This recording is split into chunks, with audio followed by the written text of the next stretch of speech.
Hi, Lost Creek. Another field trip. I've gone somewhere today where probably most of you have never been. We're in the basement underneath the old sanctuary. When I first came to Lost Creek, this room was divided by curtains, and the walls were all painted that lovely shade of green that every institutional building was painted sometime in the 1950s. Just one open space. When Diane and I were married, we had our rehearsal dinner down here. This was the site of many a church fellowship, wedding shower, baby shower, and all kinds of parties. You know, one of the criticisms that I hear of the church these days is that the United Methodist Church just tries to be too broad. We try to be too many things to too many people. And there's a call to tighten up. We need to focus. We need to establish the rules and live by the rules. Well, today, I get to do what old men love to do best. I get to tell stories. When I first came to Lost Creek in January of 1976, I was 22 years old, and a dozen people worshiped in this congregation on a good Sunday. My annual salary was $1,140. The Oklahoma Conference paid part of that salary. A Stillwater mission group called the 1000 Club paid another part of that salary. And the remaining approximate 1/3 of my salary was paid and shared between Lost Creek and Eden Chapel. My salary was overwhelmingly the largest line item on our church annual budget. Well, by 1979, my salary had increased to a whopping $1,260. And over a period of years, the conference and district phased out the salary support when Lost Creek and Eden Chapel could pay the full amount on their own. Did you know that even as recently as 2022, this year, the Northern Prairie District paid my salary for 2 months as I began my interim appointment, so Lost Creek would not be burdened with having to pay 2 pastors at once. If Lost Creek had been an independent congregation with access to only their own resources, well, they would have closed long before I showed up. Furthermore, I know of no other denomination that is so committed to helping small churches remain open as long as possible. This story is still played out today in dozens of small towns and rural congregations across the state of Oklahoma. Oh, hi everybody. Diane and I are just chilling here in our living room. Well, actually, our living room would have been in the men's restroom on the other side of the wall, but I thought this was a better photo op. And I don't think I could have gotten Diane in there with me. Did you know when we came to Lost Creek, that 1000 Club that I mentioned provided me a place to live at no cost to myself or Lost Creek. It was a 12 by 50 mobile home that sat roughly here. And we lived there until 1979 1981 when we moved into our own home. It was our honeymoon cottage from 1979 to 1981. After we moved out, the 1000 Club gifted that trailer to Lost Creek to use however they saw fit, and we were able to rent it for extra income. Did you know that Scott McMurray rented that trailer and lived here while he was an undergraduate at OSU? That's it. In 1977, that 1000 Club paid for our first construction project.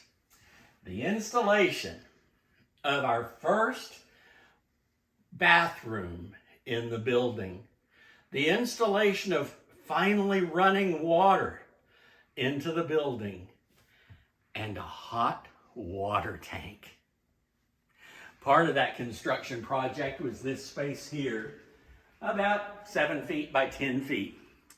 This became our nursery, as we called it. It was our first above ground classroom. While we called it the nursery, its purpose changed for the moment, depending on what it might need to be. It wasn't uncommon on cold winter Sundays for Lost Creek congregation, instead of heating up the whole barn of the building, that we would gather in this space, huddled around an electric wall heater for our worship service. You know, I'm a local pastor, and there are a lot of us now. In fact, local pastors are really critical to help those small churches stay open as long as they can. But in those days, in the mid to late 70s, local pastors were few and far between. And those of us who were local pastors, well, the expectation was that we would only be one of those for a short time and very soon enter seminary to begin the trek toward becoming an elder. Well, in 1979, I got my first job as a school psychologist, having finished graduate work at OSU. And I became a bivocational local pastor. Well, there were even fewer of those than there were local pastors. And it was heavily frowned upon for a United Methodist clergy person to have a second source of income. Even then, the conference afforded me the freedom to pursue my call, define my calling, as I sensed that calling was to remain a local pastor and bivocational at that. Now, I'll admit, throughout my career, my calling has been rather unorthodox, certainly not the norm in so many ways. And I'll admit that there have been individual elders within the United Methodist Church who just couldn't bring themselves to accept my calling as valid. And yes, I have experienced at the hands of individual elders some rudeness, condescension, and a lack of respect. And even by a few United Methodist lay people too.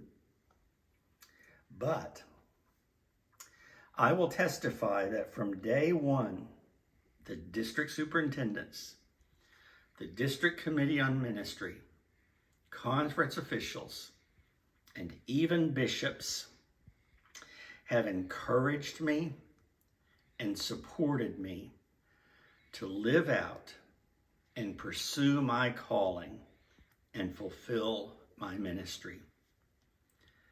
I can't possibly overstate the importance of all of the conversations, formal and informal, that I've had with these people through the years. They have counseled me, encouraged me, guided me to resources, provided educational opportunities, all to help me become the best pastor that I could possibly be. By the mid-1980s, we were growing, and we began the first of several large-scale building campaigns. That building of the bathroom and the water and the little classroom was just the first. Each of these building campaigns would stretch our vision and our confidence in our ability to sustain growth and fund these projects. In multiple ways, through each and every one of them, conference and district officials have counseled and encouraged and helped in any way possible, from providing financial assistance, advice, and even legal counsel. Beyond myself and my own personal story, for over 4 decades, Lost Creek has garnered a reputation, rather, of being a church that is pretty out there, out of the box, creative. We've dared to engage in ministries and missions that most churches would shy away from. As we have attempted and accomplished things that would scare many churches and that they would never dream of, district and conference officials and resources along the way have helped us and cheered us and encouraged us every step of the way. So this begins to make me ask, would I really want to be a part of a group who heavily landed upon, no, you can't do that? That's it. As I consider the broader missions and ministries of Lost Creek, I can't help but wonder where our missions would be, what they would look like if we were an independent congregation relying only upon our own resources. I think of all the assistance and training that we've received from volunteers in mission, and I'll always be thankful to VIM for sending our team with enough insurance and resources in place to fly home a critically ill team member from Peru. I shudder to think how that would have played out had we been left to our own resources. I think of UMCOR, the United Methodist Committee on Relief, and without leaving our building, we can create ministry that assists people facing disaster anywhere on the planet. And in a day's drive, we can be at the Sager Brown Depot and use our hands to package those supplies that will be ready to leave that spot at a moment's notice to assist anyone on this planet.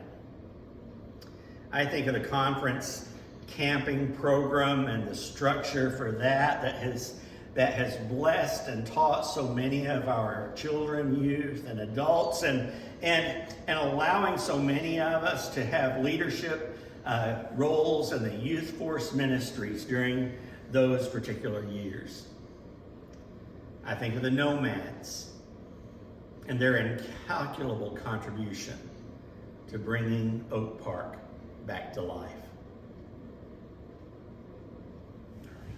Even as recently as 2016, acquiring Oak Park expressed a vision that was just unprecedented. Churches don't invest in properties like this, but the district and conference responded and encouraged us from the very beginning. Our district superintendent at the time and the conference chief finance officer were here with our Lost Creek team the very first time we toured this property with a realtor.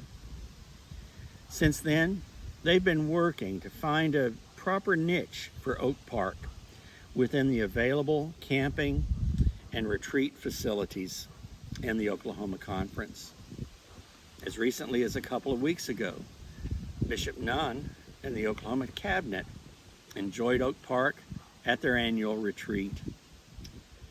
Through grants, gifts, and rentals, the Northern Prairie District, other districts in the conference and agencies in the conference, and the Oklahoma Conference have invested, by my count, over $150,000 into Oak Park. That's that trust clause again that we talked about yesterday.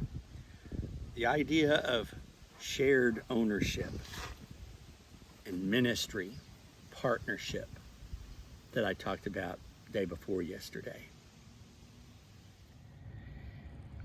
In America, there's this romantic notion that we're strong and independent, and in most circumstances in life, we're just better off on our own. One of the clarion calls of those who seek to disaffiliate from the United Methodist Church is do what the discipline says. Every time. No exceptions. Are there United Methodist churches who engage in ministry that I don't particularly understand or like, or even approve of or support? Yes, there are. Are there individual United Methodist churches in which I wouldn't be able to see myself as a productive contributing member? Yeah, there are. But I also recognize that the freedom and breadth that allows them to do those things is the same freedom that has benefited myself and Lost Creek all these years now.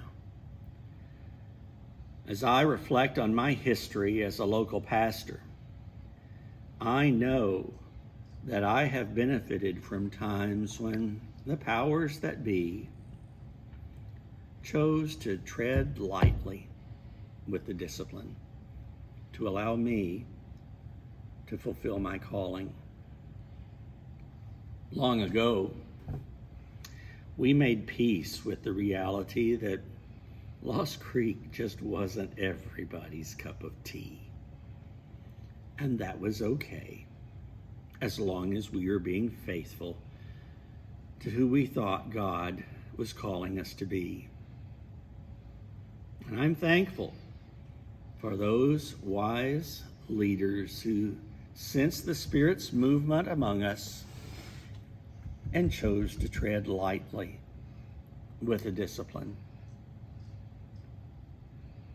Again, I ask, would I want to be a part of a group that would, or what would we be like in that group even? If all these years we had been part of a denomination that wielded the discipline with a heavy hand, saying, no, you can't do that. It's against the rules. Lost Creek would not be the church we are today were it not for the Oklahoma Conference of the United Methodist Church. Now, I doubt that we would even exist. And I know that I would not be the pastor that I became were it not for their support and guidance. I am so grateful for the support that has only done good for Lost Creek and me, that I'm simply unable to turn my back and walk away now.